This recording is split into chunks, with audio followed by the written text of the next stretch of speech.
Hello everyone. आज हम discuss करने वाले हैं क्लास 9th के साइंस का chapter number 5 the fundamental unit of life, cell का चौथा पार्ट, जिसमें हम डिस्कस करेंगे सेल वॉल, प्रोटोप्लाज्म और साइटोप्लाज्म के बारे में। तो शुरुआत करते हैं सेल वॉल से। In plant cell and bacterial cell outside the plasma membrane and additional protective wall is found called as cell wall. क्या होता है कि प्लांट सेल और बैक्टीरियल सेल में प्लाज्मा मेम्ब्रेन के अतिरिक्त एक और प्रोटेक्टिव वॉल पाई जाती है जिसे सेल वॉल बोलते हैं। वो सेल वॉल प्लाज्मा मेम्ब्रेन के चारों तरफ पाई जाती है। देखिए यहाँ पे एक प्लांट सेल का हमने फिगर बनाया है। ये प्लांट सेल है और उसकी आउटर बाउंड्री या जो है क्या है, प्लाज्मा मेम्ब्रेन या सेल मेम्ब्रेन, और उस प्लाज्मा मेम्ब्रेन और सेल मेम्ब्रेन के बाहर एक और वॉल पाई जाती है जिसे हम क्या बोलते हैं, सेल वॉल। तो ये प्लांट में क्या होते हैं, in plant cell is thick non living and rigid made of cellulose. तो प्लांट सेल में ये जो सेल वॉल होता है ये थिक होता है, नॉन लिविंग होता है और रिजिड यानी ठोस मजबूत होता है। और किसका बना होता है, सेल्यूलोज का बना होता है। तो क्या बताया कि सेल वॉल क्या है कि प्लांट सेल और बैक्टीरियल सेल में प्लाज्मा मेम्ब्रेन और सेल मेम्ब्रेन के बाहर एक और वॉल पाई जाती है जिसे हम बोलते हैं सेल वॉल। और ये सेल वॉल थिक होती है, नॉन लिविंग होती है, मजबूत होती है, रिजिड होती है, ठोस होती है और किसकी बनी होती है, सेल्यूलोज की बनी होती है। तो आइए देखते हैं फंक्शन हम सेल वॉल का कि सेल वॉल का क्या क्या फंक्शन होता है। तो पहला फंक्शन क्या है, प्रोवाइड शेप एंड रिजिडिटी। ये क्या करता है कि सेल को शेप प्रोवाइड करता है यानी आकार देता है, एंड रिजिडिटी यानी मजबूती प्रोवाइड करता है। दूसरे फंक्शन की बात करें तो it protect plasma membrane and internal content of cell. ये क्या करता है, प्लाज्मा मेम्ब्रेन का प्रोटेक्ट करने का काम करता है, यानी प्लाज्मा मेम्ब्रेन के चारों तरफ पाया जाता है और ये प्लाज्मा मेम्ब्रेन को प्रोटेक्ट करने का प्रोटेक्शन प्रोवाइड करता है, and internal content of cell, और सेल के अंदर के सारे मैटर को भी क्या करता है, प्रोटेक्ट करता है। तीसरी फंक्शन की बात करें, it help in transport of substances across the cell. तो ये क्या करता है, हेल्प करता है किसमें, ट्रांसपोर्ट में, किसी सब्सटेंस का ट्रांसपोर्ट कहाँ पे, सेल के अंदर से बाहर या बाहर से अंदर के ट्रांसपोर्ट में ये क्या करता है, मदद करता है। चौथा मेन फंक्शन क्या है कि it restrict in the osmosis to prevent busting of cell into hypotonic solution. अब ये क्या करता है कि इन ऑस्मोसिस को रेस्ट्रिक्ट करता है, रोकने का काम करता है। क्यों, to prevent busting of cell, यानी जिससे सेल बस्ट ना होने पाए किसमें, हाइपोटोनिक सॉल्यूशन में। अब यहाँ पे दो टर्म आप देख रहे होंगे, इंडास्मोसिस और हाइपोटोनिक सॉल्यूशन। तो इंडास्मोसिस यानी ऑस्मोसिस के दो पार्ट होते हैं, इंडास्मोसिस एंड एक्सॉस्मोसिस। इसके बारे में हमने पार्ट 3 में डिटेल से डिस्कशन किया है, और साथ में सॉल्यूशन के बारे में कि कौन सॉल्यूशन क्या होता है, सॉल्यूशन कितने प्रकार के होते हैं, जैसे हाइपोटोनिक, हाइपरटोनिक, आइसोटोनिक सॉल्यूशन, इसके बारे में भी हमने पार्ट 3 में डिस्कस किया। तो यहाँ पे एक चीज़ बता दें, इंडास्मोसिस होता क्या है कि जब किसी सेल को किसी डाइल्यूट मीडियम यानी ऐसे सॉल्यूशन में रखते हैं जिसमें सेल के कंपैरिजन वाटर कंटेंट ज़्यादा होता है, तो उस कंडीशन में क्या होती है कि जो सराउंडिंग या जो सॉल्यूशन मीडियम होता है वहाँ का वाटर सेल के अंदर एंट्री करने लगता है। क्यों, क्योंकि सॉल्यूशन में वाटर की मात्रा सेल की तुलना में ज़्यादा होती है, जिससे क्या होती है कि सॉल्यूशन का वाटर सेल के अंदर एंट्री करने लगता है। उस प्रोसेस को क्या बोलते हैं, इंडास्मोसिस।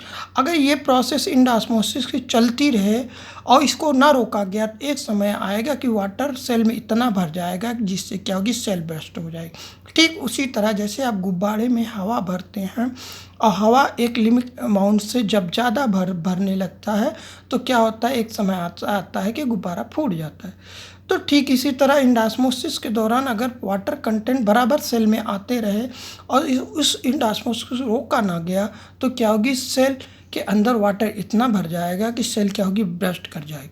तो उसी इंडास्मोसिस से सेल की ब्रस्टिंग को कौन रोकता है, सेल वॉल। ठीक, अब बात कर लेते हैं प्रोटोप्लाज्म की। दूसरा पॉइंट जो हमने बताया प्रोटोप्लाज्म।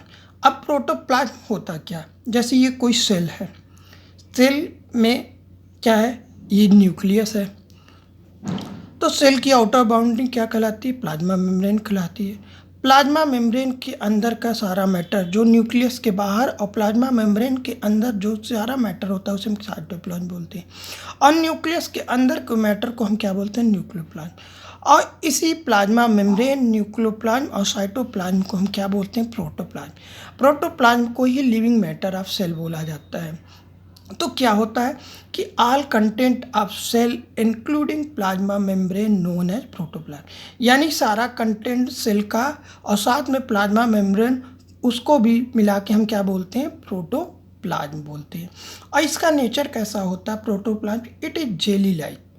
अब जेली लाइक कैसा होता है, जेली मतलब क्या होता है, ये कोई चीज़ ना तो सॉलिड फॉर्म में है ना तो लिक्विड फॉर्म में है, यानी ना तो ठोस है ना तरल है, उसके बीच का यानी अर्ध ठोस। जैसे जेली का टॉफी वगैरह आता है, आप देखते हैं क्या होता है, वो अर्ध ठोस होता है। विस्कस, विस्कस मतलब क्या, गाढ़ा, ठीक। और ओ आर, अथवा इसे हम क्या बोल सकते हैं, सेमी फ्लूइड सब्सटेंस, यानी कैसा होता है, जेली लाइक, यानी अर्ध ठोस होता है, गाढ़ा होता है, सेमी फ्लूइड होता है, अर्ध तरल, पूरी तरह तरल नहीं होता है, ठीक है, होता है। अब प्रोटोप्लाज्म को हम देखिए क्या करते हैं, दो भागों में डिवाइड करके पढ़ सकते हैं। पहला साइटोप्लाज्म और दूसरा न्यूक्लियोप्लाज्म। प्रोटोप्लाज्म का फर्स्ट पार्ट साइटोप्लाज्म, वो क्या होता है, all content outside the nucleus, यानी न्यूक्लियस के, ये सेल है, ये न्यूक्लियस है, ये प्लाज्मा मेम्ब्रेन है और ये न्यूक्लियस है, ठीक। कोई सेल है तो क्या है कि all content outside the nucleus, nucleus के बाहर की तरफ का सारा मैटर, और जो क्या होती है, इनक्लोज बाय प्लाज्मा मेम्ब्रेन, यानी प्लाज्मा मेम्ब्रेन के द्वारा बाउंडेड होती ऑफ सेल कॉल्ड साइटोप्लाज्म, यानी न्यूक्लियस के चारों तरफ का वो मैटर जो प्लाज्मा मेम्ब्रेन द्वारा बाउंडेड होता है उसे हम क्या बोलते हैं, साइटोप्लाज्म बोलते हैं। क्या बोलते हैं हम इसे, साइटोप्लाज्म बोलते हैं, ठीक। यानी all content outside the nucleus which enclose by plasma membrane of cell called cytoplasm, क्या कहलाता है, साइटोप्लाज्म कहलाता है। अगर साइटोप्लाज्म के कंटेंट की बात करें कि साइटोप्लाज्म में क्या क्या पाया जाता है, तो देखिए क्या होता है, 90% वाटर होता है। कितना, 90% वाटर। इसीलिए कहते हैं ना कि लिविंग बॉडी मैक्सिमम क्या पाया जाता है, वाटर पाया जाता है। तो साइटोप्लाज्म, क्योंकि लिविंग बॉडी सेल का बना है, अब सेल में ही 90% वाटर है, तो समझ लीजिए कितना वाटर होगा, 90% water, 7% protein, 2% carbohydrate and lipid, 1% inorganic minerals, inorganic materials, minerals, vitamin etcetera, और बहुत कुछ चीज़ें भी पाई जाती हैं, ठीक। अगर बात करें in cytoplasm many small organelles are found known as cell. और इस साइटोप्लाज्म में बहुत से छोटे बड़े स्ट्रक्चर पाए जाते हैं, डिफरेंट शेप और साइज के पाए जाते हैं, जिसे हम क्या बोलते हैं, सेल ऑर्गेनेल्स। और क्या होता है कि सेल ऑर्गेनेल्स, इस सेल ऑर्गेनेल्स है स्पेसिफिक स्ट्रक्चर एंड फंक्शन। अब प्रत्येक सेल ऑर्गेनेल का एक अपना एक स्ट्रक्चर होता है, स्पेसिफिक स्ट्रक्चर होता है, और एक स्पेसिफिक फंक्शन होता है जो कि वो सेल में परफॉर्म करता है, ठीक। तो कौन कौन से सेल ऑर्गेनेल्स होते हैं जो साइटोप्लाज्म में पाए जाते हैं, उसको आइए देख लेते हैं। सेल ऑर्गेनेल्स कौन कौन से होते हैं, पहला endoplasmic reticulum, Golgi body, mitochondria, plastids, vacuoles, lysosome, ribosome and centrosome and centriole. इतने सेल ऑर्गेनल साइटोप्लाज्म में पाए जाते हैं, जिसके बारे में हम डिस्कस करेंगे प्रत्येक सेल ऑर्गेनल का और उसके स्ट्रक्चर एंड फंक्शन का। तो आज के लिए बस इतना ही। आपको ये वीडियो कैसी लगी कमेंट करके ज़रूर बताएं। अगर अच्छी लगी हो तो लाइक करें, शेयर करें और अगर आप चैनल को सब्सक्राइब नहीं किए हैं अभी तक तो सब्सक्राइब करें। धन्यवाद।